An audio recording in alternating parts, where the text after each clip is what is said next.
Waited a long time for this, right? Damn. I know I said I shouldn't be swearing, but kitchen's new. So I guess we're gonna be doing this then.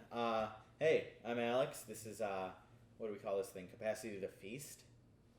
Jeez, it's almost like it's a spin-off of another thing, almost like a podcasting thing that me and a couple buds do. Probably should have said that in the original video, but capacity to keep it. See, that's a running gag. I can't actually say the name of my show, even though I'm the one who named the show, because I have a speech impediment. But anyway, Capacity Geek Podcast. Try and do it every Tuesday, but check it out. Anyway, this is Capacity Feast. This is a cooking show. It's my cooking show. It's the second episode, so I don't know if I can call it a cooking show just yet. But today we are going to do something relatively easy, but also really yummy. And yummy is a scientific term in food culture. I can definitely confirm that for you guys. But we're going to do something really quick and simple, but we're going to be doing it 3 ways. But not really 3 ways, because we're basically going to make the same batter and make variations on it. But peanut butter cookies, very simple, very yummy treat.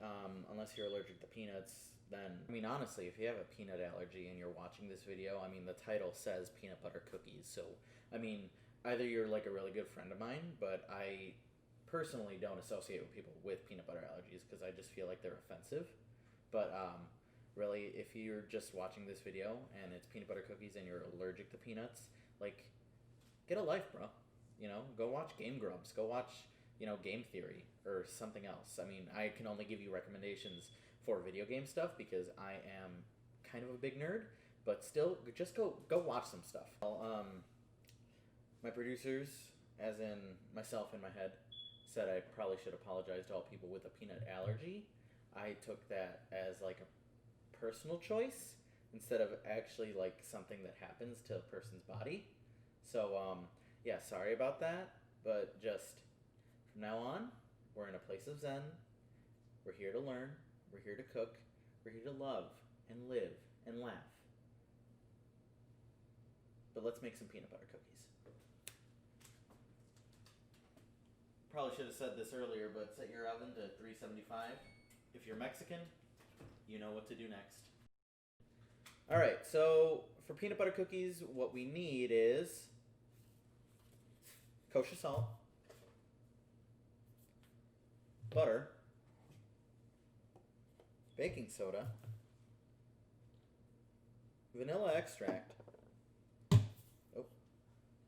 creamy peanut butter, sugar, Hershey Kisses, all-purpose flour. Whose hand is that? Alright guys, so for peanut butter cookies, we're going to start with a stick of room temperature butter, and then we are going to add a cup of granulated sugar. Then we're going to close the lid, lock in the KitchenAid. It's always important to lock when you're mixing, and give it a nice mix until it brings out a creamy consistency. Don't be afraid, it'll crumble into balls at first, but eventually you'll get it nice and smooth and creamy. Next thing you're going to do is you are going to crack 1 egg. Make sure you're careful with the shells, just crack 1 egg in there. I don't think I got footage of it, but also half a teaspoon of vanilla extract. But yeah, I don't think I got footage in there. Also, make sure it's locked. Can't make peanut butter cookies without peanut butter, obviously, so you're going to take a cup of creamy peanut butter and add it to the mixture. I saved you guys the trouble of watching me put the jar of peanut butter into the measuring cup to be able to put into the mix. If you guys have been on the internet for a while, it'll remind you of a certain video we don't like to talk about anytime, but believe me when I say it was a very difficult process, and I probably saved you just a lot of trouble watching me fuddle with that thing. But I don't know, it was pretty fun. Next you're going to add in half a teaspoon of salt, as well as half a teaspoon of baking soda. Box is kind of hard. And then also you're going to do a cup and a half of flour, Definitely made a mess of myself out while we were mixing that, but make sure it's locked, and also be careful with the knob because, as you're going to see in a second, it's very easy and very trigger happy. Accidents happen. But anyway, once the dough is in a nice consistency, you're going to scoop out balls of it, roll them nice and good, roll them onto granulated sugar, preferably from the sugar you used earlier, into nice little balls. And you are going to fill your cookie sheets. The things I have under them are Silpats. They are a good replacement for parchment paper or oil for greasing up your pan. Nothing ever sticks to them. They're really good. I didn't line them up to the circles there because those are actually for macarons, which we might do in a later episode, but just helps figure them out there. I fit about 12 in each tray, and this is the first method. I'm going to do, which is the classic peanut butter cookie, where you put a fork, flatten and slide. Put a fork, flatten and slide. Classics are really good, but we're going to show you guys a couple of variations on peanut butter cookies you can do in a second. But yeah, next method you're going to do is you're going to take a Hershey Kiss out of its wrapper and you're going to shove it into the middle of the dough ball. Be sure to repair around the edges. This will help it from breaking once it's heating up in the oven. And these are classic Blossom cookies. In fact, they're so well known, they're on the back of the container that I got for the Hershey Kisses. But nice peanut butter and chocolate action there. Next method I want to talk about is putting divots in the middle of the dough balls and filling them with strawberry preserves. This imitates the Polish klocki cookie and also kind of gives you a peanut butter and jelly sandwich flavor.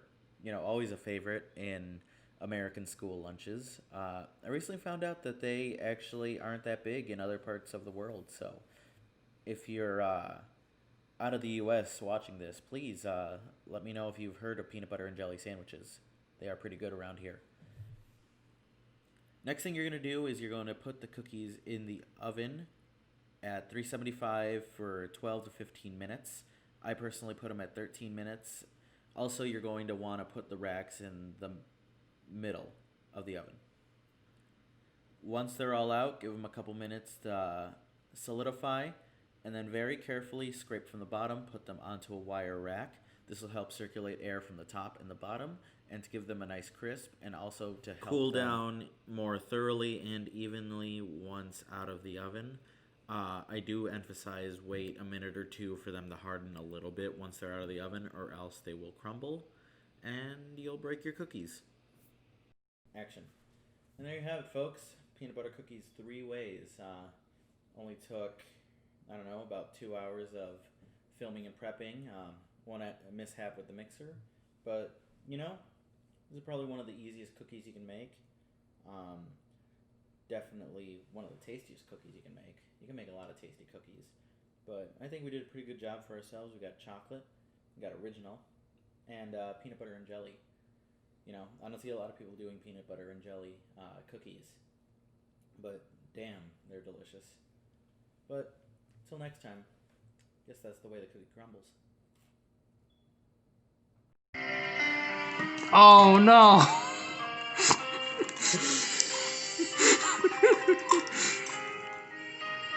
I would love to say poke a hole in the container so the air has a way to go. But at the same time, God damn it! What? I'd love to say poke a hole in the container and make it come out easier, but at the same time it's peanut butter, so that wouldn't matter. That's the first time I've ever seen that be done. What? Squeezing the peanut butter out of the jar. This is why I had to buy a jar of peanut butter, because this takes the entire peanut butter cup. Or jar.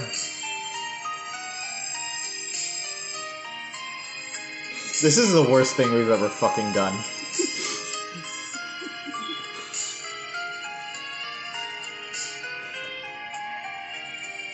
You know what? Send me this footage.